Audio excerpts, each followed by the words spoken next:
Hey guys, welcome back to my YouTube channel. মই দিব অন্য এটা ব্লগ ভিডিঅ'লৈ আপোনালোক সকলোকে স্বাগতম জনাইছোঁ। আশা কৰোঁ আপোনালোক ভালে আছে আৰু মই বৰ্তমান ভালে আছোঁ। আজি ভিডিঅ'টো কিচেনৰ পৰা আৰম্ভ কৰি দিছোঁ কাৰণ এতিয়া মই বনাম বুলি ভাবিছোঁ কঁঠালৰ মুচি।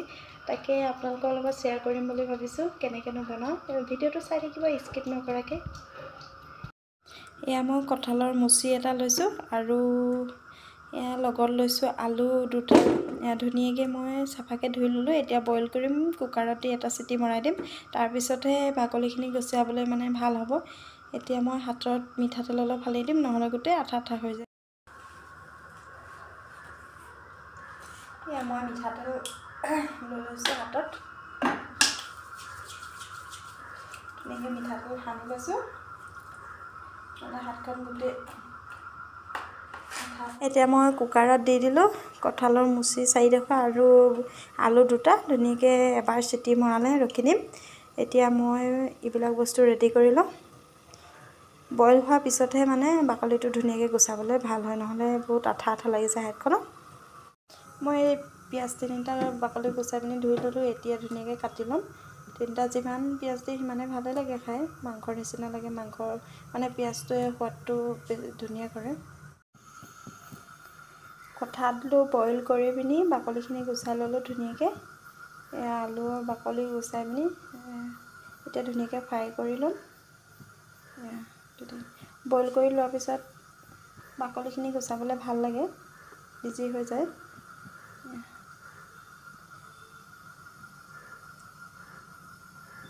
এতিয়া ধুনীয়াকৈ মই গুচাই মই কঁঠালখিনি ফ্ৰাই কৰি লৈছোঁ অলপ। তাৰপিছত আলুখিনি অলপ ফ্ৰাই কৰি ল'ম। ফ্ৰাই কৰি ল'লে মানে নাভাগে আৰু অলপ টান টান হৈ থাকে। এয়া দেখিছেনে নাই, মই আলুখিনি ধুনীয়াকৈ অকণমান ফ্ৰাই কৰি লওঁ। অলপ ফ্ৰাই কৰি লৈছোঁ, তেতিয়া ভাগি নাযায়। বইল কৰা অকণমান ফ্ৰাই কৰি লৈছোঁ। পিঁয়াজখিনি এতিয়া ভাজি ল'ম। ধুনীয়াকৈ পিঁয়াজখিনি 3টা পিঁয়াজ লৈছোঁ মই, সেই 3টা পিঁয়াজে ভাজি ল'ম ধুনীয়াকৈ। পিঁয়াজখিনি মই এতিয়া দি দিছোঁ। ধুনীয়াকৈ অকণমান ৰঙচুৱা হোৱালৈকে মই পিঁয়াজখিনি ভাজি ল'ম।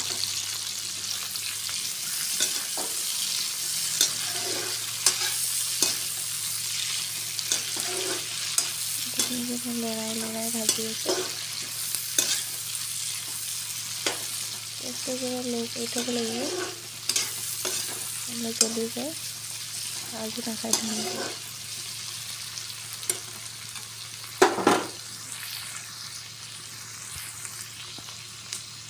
পিঁয়াজখিনি অকণমান ৰঙচুৱা হৈছে আৰু ইয়াত মই এতিয়া এড কৰিম হালধি।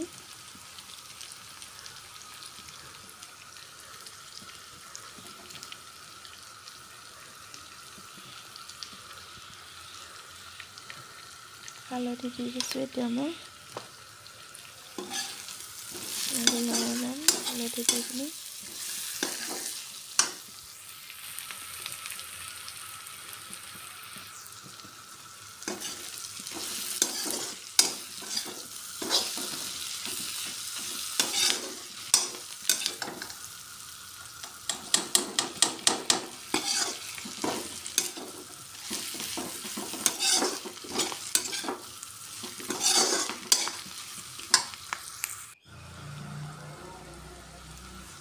নিমখ অলপো দি দিছোঁ ইয়াত।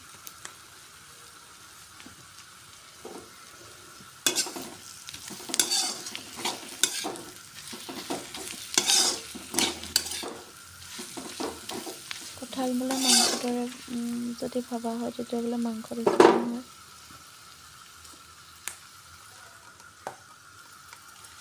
এতিয়া মই বাকী কঁঠালৰ মুচিখিনি আৰু আলু ফ্ৰাইখিনি দি দিছোঁ। ধুনীয়াকৈ লৰাম, এইখিনি গোটেইখিনি ভালদৰে মিহলাই দিম।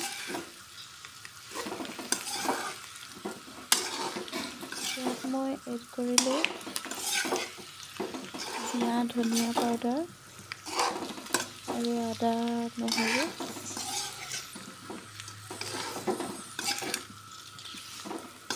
আৰু তেজপাত দুখিলা দি দিছিলোঁ তেনেকৈ এইখিনি অকণমান ল' ফ্লেমত মানে হেৰি কৰিব দি মেলি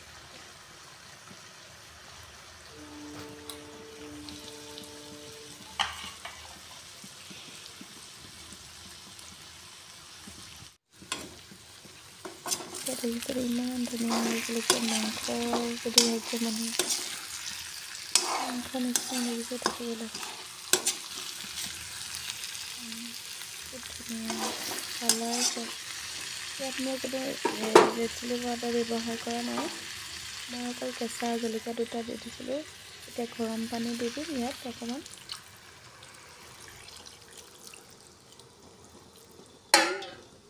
গৰম পানী দি পিনি মই ধুনীয়া এটা উতল অহালৈকে থ'ম এতিয়া গেছটো অকণমান হাই কৰি দিম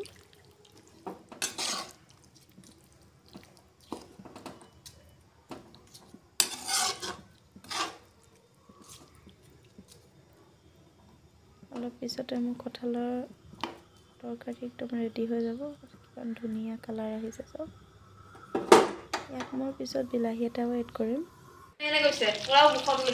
ইমান ধুনীয়া